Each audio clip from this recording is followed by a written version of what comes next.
తెలంగాణ ప్రభుత్వం ప్రతిష్టాత్మకమైన fourth city project నిర్మాణంలో వేగంగా ముందుకు సాగుతోంది. హైదరాబాద్, సికింద్రాబాద్ మరియు సైబరాబాద్లతో సమానంగా ప్రపంచ స్థాయి ఫోర్త్ సిటీని నిర్మించడానికి రేవంత్ ప్రభుత్వం ప్రణాళికలు సిద్ధం చేసింది. ఈ విషయంలో తెలంగాణ ప్రభుత్వం ఫోర్త్ సిటీకి మౌలిక సదుపాయాల అభివృద్ధిపై బలమైన ప్రాధాన్యత ఇస్తోంది. సజావుగా కనెక్టివిటీని నిర్ధారించడానికి ఫోర్త్ సిటీని ఆంధ్రప్రదేశ్ రాజధాని అమరావతికి అనుసంధానించే ప్రత్యక్ష గ్రీన్ ఫీల్డ్ ఎక్స్ప్రెస్ హైవేను నిర్మించడంపై దృష్టి సారించింది. తెలంగాణ అధికారులు ఇప్పటికే దీనిపై ఆంధ్రప్రదేశ్ ప్రభుత్వంతో చర్చించారు మరియు ఈ ప్రాజెక్టుపై అధికారిక ప్రకటన త్వరలో వెలువడే అవకాశం ఉంది.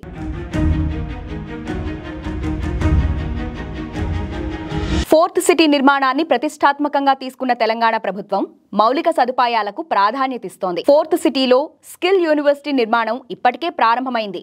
ఇంకా AI నగర అభివృద్ధికి సన్నాహాలు పూర్తయ్యాయి. దీనితో పాటు వివిధ ప్రభుత్వ సంస్థలతో పాటు జాతీయ మరియు అంతర్జాతీయ సంస్థలను ఏర్పాటు చేయడానికి అధికారులు కృషి చేస్తున్నారు. ఈ ప్రయత్నాల్లో భాగంగా ఫోర్త్ సిటీ మరియు ఇతర ప్రాంతాల మధ్య కనెక్టివిటీని పెంచాలని తెలంగాణ ప్రభుత్వం భావిస్తోంది. నగరంలోని వివిధ ప్రాంతాలను కలుపుతూ గ్రీన్ ఫీల్డ్ రోడ్డును నిర్మించాలని రేవంత్ ప్రభుత్వం ఇప్పటికే నిర్ణయించింది. అలాగే కొత్త ఎక్స్ప్రెస్ హైవే మరియు dry port to sea port రైలు మార్గాల నిర్మాణం ఎగుమతులు మరియు దిగుమతులు చాలా సులభతరం అవుతాయని యోచిస్తోంది. దీనికి అనుగుణంగా ప్రభుత్వం ఫోర్త్ సిటీ నుండి అమరావతి వరకు గ్రీన్ ఫీల్డ్ ఎక్స్ప్రెస్ హైవేను ప్లాన్ చేస్తోంది. అదే సమయంలో హైదరాబాద్ శివార్లలోని జడ్చెర్ల సమీపంలోని ప్రతిపాదిత డ్రై పోర్ట్ నుండి మచిలీపట్నం పోర్టు వరకు కొత్త రైల్వే లైన్ యొక్క అవకాశాన్ని కూడా అన్వేషిస్తోంది. తెలంగాణ అధికారులు ఇప్పటికే ఈ ప్రతిపాదనను ఆంధ్రప్రదేశ్ ప్రభుత్వం దృష్టికి తీసుకెళ్లారు.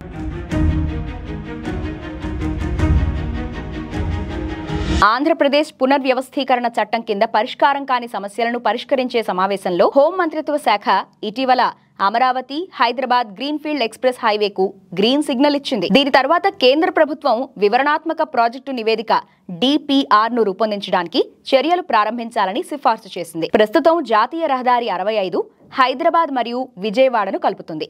అయితే green field express highway Hyderabad కంటే ఫోర్త్ సిటీ నుండి ప్రారంభమైతే మంచిదని తెలంగాణ ప్రభుత్వం విశ్వసిస్తోంది. దీని ప్రకారం అధికారులు ఈ ప్రతిపాదనను ఆంధ్రప్రదేశ్ ప్రభుత్వానికి సమర్పించారు. అమరావతి మరియు ఫోర్త్ సిటీని కలిపే గ్రీన్ ఫీల్డ్ ఎక్స్ప్రెస్ హైవే కార్యాచరణలోకి వస్తే అది ప్రస్తుతం ఉన్న హైదరాబాద్ విజయవాడ జాతీయ రహదారికి సమాంతర మార్గంగా ఉపయోగపడుతుంది. తెలంగాణ ఈ హైవేను ప్రస్తుత హైవే నుండి దాదాపు 10 కిలోమీటర్ల దూరంలో నిర్మించాలని, దీన్ని ప్రత్యేక పారిశ్రామిక బెల్ట్ గా అభివృద్ధి చేయాలని యోచిస్తోంది. 2 హైవేల మధ్య ఉన్న ఈ ప్రాంతాన్ని పారిశ్రామిక వృద్ధి జోన్ గా మార్చాలని రేవంత్ ప్రభుత్వం భావిస్తోంది.